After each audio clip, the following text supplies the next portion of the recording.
This week, some presidential library speculation and more on the 53rd Street SSA and the return of Clean Slate to Hyde Park. The neighborhood got its first real taste of the temperatures above 70 Wednesday, and from students to beach lovers, people are starting to get anxious for summer. So if you need something to keep you busy in the meantime, why not a little guessing game? Where's Obama going to put his presidential library? It's a question that Chicagoans have been asking for a while now. I talked to Herald reporter Lindsay Welbers. There are a lot of people lobbying for it. Mayor Rahm Emanuel wants the city to submit one unified bid. UIC thinks it would be a nice addition to their campus. The University of Chicago has been quietly lobbying for it for years. I mean, there's just a lot of places people would like to see it in Chicago, and that's before we even talk about New York or Hawaii. The Herald did an examination of the acreage of some other libraries. The largest site we looked at was 29 acres, and the smallest just 1.5. And some somber news this week. Hyde Parker Dr. Jerry Umanos was killed in Afghanistan Tuesday, April 24th. According to CNN, Umanos was killed when a security guard at the hospital where he was volunteering shot him and 2 other doctors. Umanos was treating children for Cure International, a Christian nonprofit that operates hospitals in 29 countries.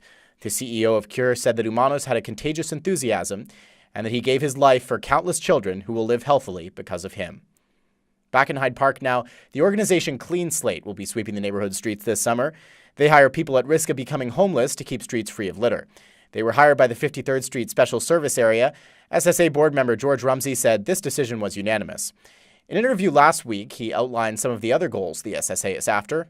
By this winter, we hope to have a plan in place so that there'll be no snow piled up at curbs so that people in wheelchairs or people with disabilities can't get across the curbs. We're trying to figure out a way to get funding for the hanging baskets that line 53rd and 55th Street. The Special Service Area was established early this year. It levies taxes on buildings within its coverage. Finally, from Hyde Park's calendar, it's a neighborhood institution. The Hyde Park Kenwood Community Conference Garden Fair is just a little over a week away. Plants are sold during the event, and part of the proceeds go to supporting the conference. I talked to Leslie Block. She's the chair of the Hyde Park Kenwood Community Conference Garden Fair Committee. We have fabulous plants. We hand select all these plants. We go out to nurseries, and we see a flat of annuals, and there's a dead plant. We take that out. We put something else in.